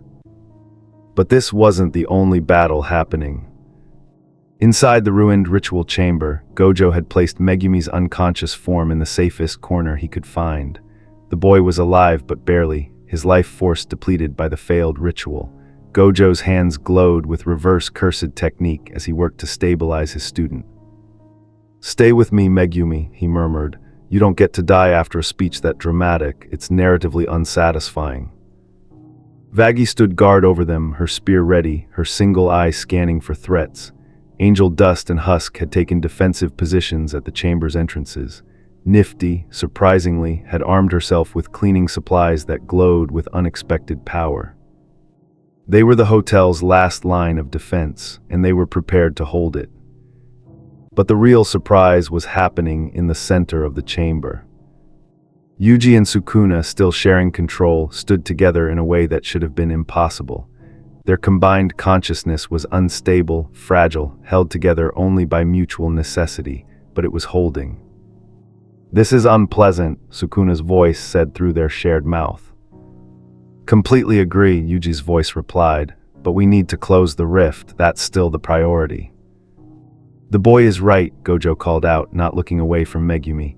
"The dimensional barrier is still collapsing. If we don't stabilize it soon, both worlds will cease to exist regardless of who wins up there." Yuji Sukuna turned toward the rift's energy signature, still pulsing through the broken ritual circle. They could feel it now in ways neither could alone. Yuji sensed the human fear and despair feeding the collapse. Sukuna perceived the cursed energy mechanics that governed its expansion. "We need an anchor," they said in unison. "Someone to hold the dimensional barrier in place while we repair it from this side." Megumi was going to be the anchor, Vaggie pointed out, but he's in no condition to. "I'll do it." Everyone turned to stare at Gojo. "Sensei, no," Yuji's voice emerged more dominant. The strain would. "I'm the strongest," Gojo interrupted simply. "That's not arrogance, it's fact. If anyone can hold 2 dimensions apart through sheer cursed energy output, it's me. My infinity is already designed to manipulate space. I just need to apply it on a larger scale." "It could kill you," Sukuna's voice noted clinically. "Everything could kill me, that's the fun of being alive." Gojo finally looked up from Megumi, his eyes blazing with determination. "Besides, I made a promise. I promised Megumi his sacrifice would mean something. This is how I keep that promise." Gojo stood and walked to the center of the ritual circle. The broken glyphs still pulsed with residual power from Alistair's merger attempt. Gojo studied them with his 6 eyes, his mind processing possibilities at superhuman speed. "I can use what Alistair started," he said. "Reverse the merger glyphs into separation symbols. Use the ritual's foundation but change its purpose. It'll require more power than I've ever knelt before, but theoretically." "Theoretically isn't good enough," Vaggie interrupted. "We need certainty." In our line of work, certainty is a luxury, Gojo replied with a slight smile, but I can give you probability. About 75% chance this works, 20% chance it kills me, 5% chance it does something weird we haven't thought of yet. Those are terrible odds, Angel Dust muttered. They're the best we've got, Gojo cracked his knuckles. Yuji Sukuna, you two need to work together to reinforce the dimensional barrier from the conceptual level. You understand both curse energy and demonic energy now. Use that knowledge. Understood, they replied in unison. Everyone else, keep anything from interrupting us. This is going to take every ounce of concentration I have. Gojo closed his eyes. His cursed energy began to build, slowly at first, then accelerating exponentially. The 6 eyes activated at full capacity, perceiving not just the physical world but the metaphysical structure of reality itself. He could see the rift, see how it was tearing through the fabric of existence like a wound that refused to heal. See the way cursed energy from his world was mixing with hell's demonic essence, creating a toxic combination that dissolved the barriers between dimensions. And he could see how to fix it. Cursed technique reversal, blue. The attractive force activated, but on a scale Gojo had never attempted. Instead of pulling objects toward a point, he was pulling the very fabric of reality back together. Every thread of existence that had been torn apart by the rift, he began to reweave. The strain was immediate and immense. Blood trickled from his nose, then his ears. His body shook with the effort of channeling this much power. But Gojo Satoru didn't stop. Because this was what it meant to be the strongest, not just having power, but knowing when to use all of it without reservation. Yuji Sukuna worked in tandem with him, their combined consciousness reaching through the rift to touch both sides of the dimensional barrier. Where Gojo was pulling reality together through force, they were convincing it to want to be together, harmonizing the frequencies of cursed and demonic energy so they could coexist without destroying each other. It was working. Inch by inch, the rift began to close, not disappearing entirely, that would be impossible now, but shrinking to a stable size. A permanent doorway between worlds rather than a consuming void. Above them, Charlie and Alistair's battle reached its climax. The radio demon had abandoned all pretense of civility. His attacks were pure destruction, sound waves that erased matter, shadows that consumed light, radio frequencies that drove lesser demons insane with a single note. But Charlie fought with something Alistair couldn't match: purpose. Every blow she struck was for the people Alistair had hurt, for Megumi, used as a tool, for her friends, betrayed, for the dream of redemption that Alistair had mocked and exploited. You want to know why redemption matters? Charlie screamed, her hellfire burning hotter than she had ever allowed it to before. Because it means believing people can be more than their worst moments. It means seeing potential even in the damned. It means refusing to give up on anyone, no matter how far they've fallen. She struck Alistair with a blast of pure hellfire, sending him crashing through the remains of the hotel. But you, Charlie's voice was cold now, final. You've had centuries to change, centuries to be better, and you chose this, chose manipulation, chose cruelty, chose to hurt people for your own entertainment. She raised her hand, and hellfire coalesced into a sword of pure flame. I believe in redemption, I believe anyone can change, but I also believe in consequences, and your consequences are due. Charlie swung. Alistair barely dodged, his body dissipating into shadow to avoid the blow. He reformed at a distance, his eternal grin finally faltering. You can't kill me, he panted. I'm one of Hell's most powerful overlords. I've survived wars, survived challenges from other demons. You're alone, Charlie interrupted. That's your weakness. You have power, but no one who actually cares if you live or die. No one who would fight for you the way my friends fight for me. As if summoned by her words, Vaggie appeared at Charlie's side, spear ready. Then Angel Dust, guns drawn, Husk, wings spread for combat, even Nifty, wielding her cleaning supplies like weapons. And behind them Gojo, barely standing but alive. Yuji Sukuna, their combined form radiating power. Even Megumi, conscious now if weak, his Shikigami forming from his shadow. They stood together, united, a family forged in the fires of hell itself. Alistair looked at them and finally understood. He had lost. Not because he was weaker, but because strength alone was never enough. I yield, he said quietly, his form shrinking back to its end. Ormal sighs, the smile remained, but it was hollow now, empty. Charlie lowered her sword but didn't dismiss it. You'll face judgment, real judgment, not from me, but from a council of overlords and from my father if necessary. How democratic, Alistair replied, his tone bitter. The battle was over, the rift was stable, both worlds had survived.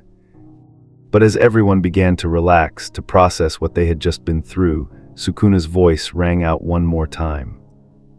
The merger may have failed, but Alistair was right about one thing. The dimensions have touched now. They'll never fully separate again. The rift is permanent, even if contained. He looked around at the assembled group, at Charlie's hope, at Gojo's determination, at the bonds between these impossible people. Your worlds have changed forever. The question is what you'll do with that change. And in that moment, sharing consciousness with Yuji, Sukuna felt something he had never experienced in 1,000 years. Curiosity about the answer. Maybe, just maybe, the boy had been right.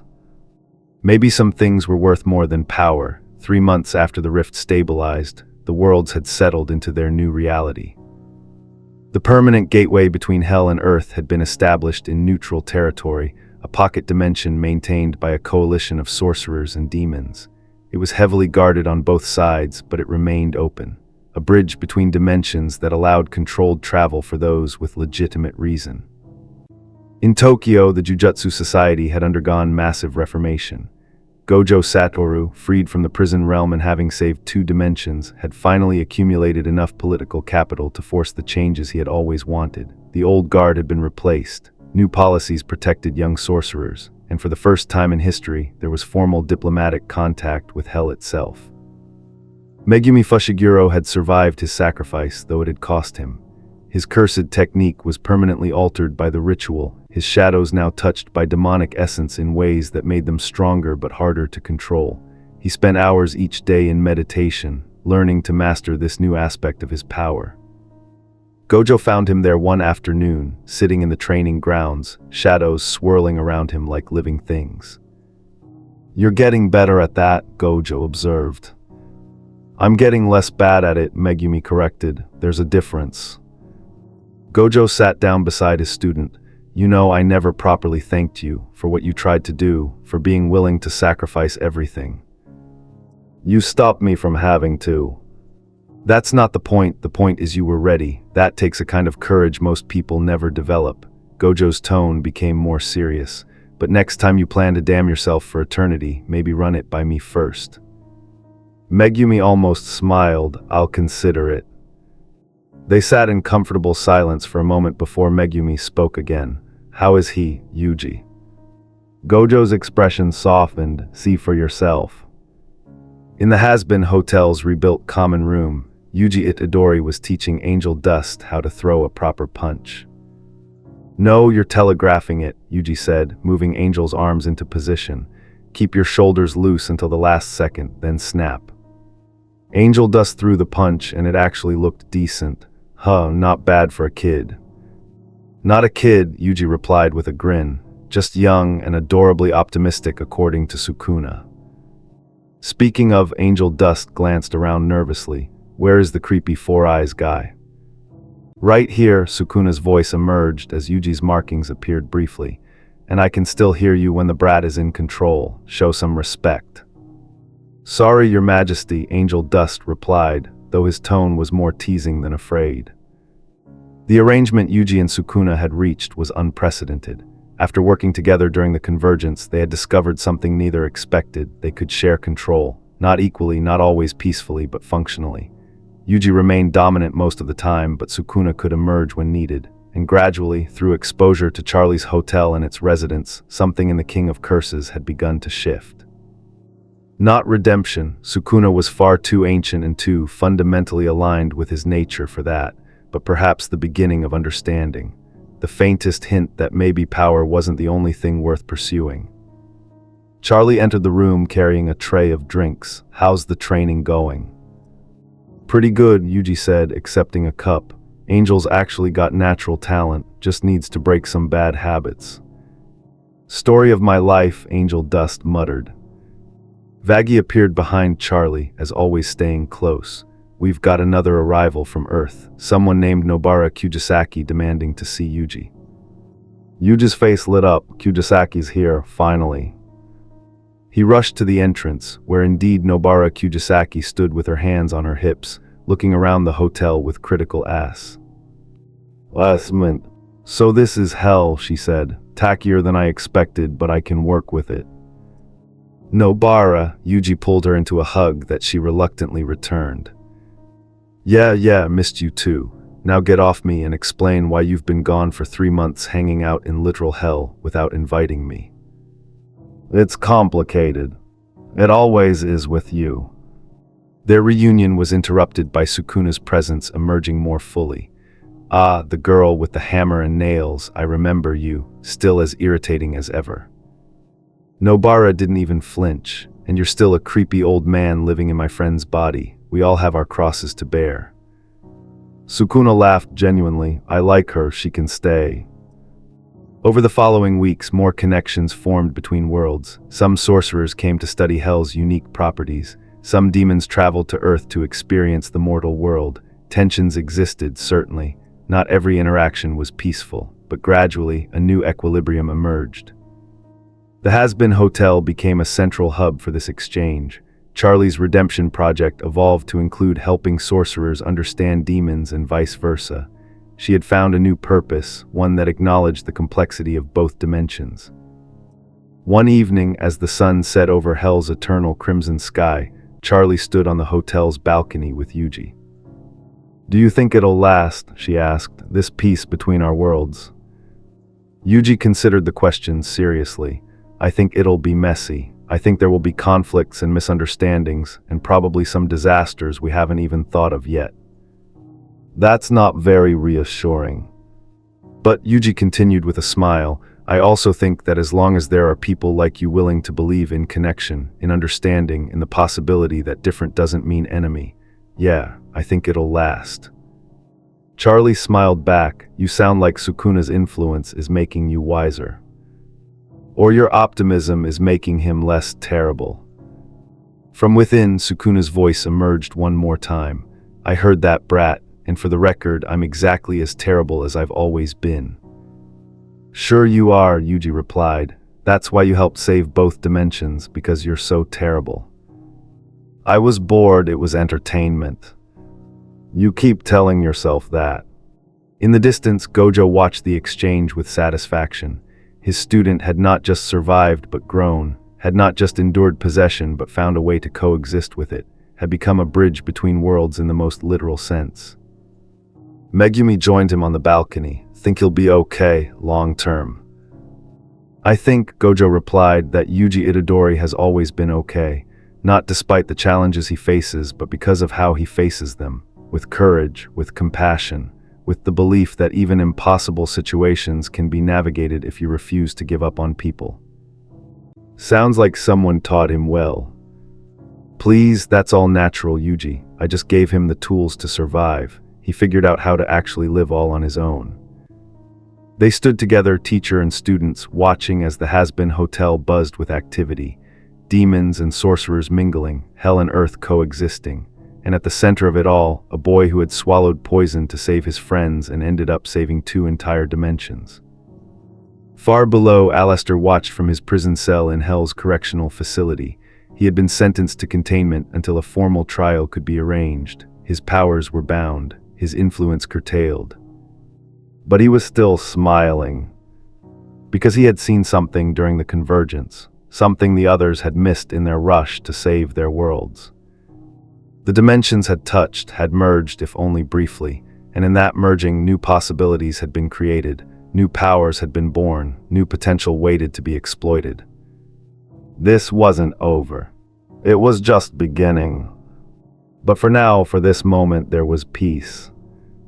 The rift stood stable, a permanent reminder of the mistake fate had made and the connections it had accidentally created. Curses and demons had learned they could coexist. Sorcerers and sinners had found common ground. And a boy named Yuji Itadori, who had started this journey alone and afraid, now stood surrounded by friends from two different dimensions, proof that even the worst mistakes could lead to unexpected harmony. In a universe where fate made a single mistake, heroes had risen from both heaven and hell to fix it. And in doing so, they had created something new. Something better. Something that neither dimension could have achieved alone. The future was uncertain, the challenges would be immense, but as long as there were people willing to fight for connection, for understanding, for the belief that redemption was possible even in the depths of damnation, there was hope. And hope, as Yuji had learned, was the most powerful force in any dimension.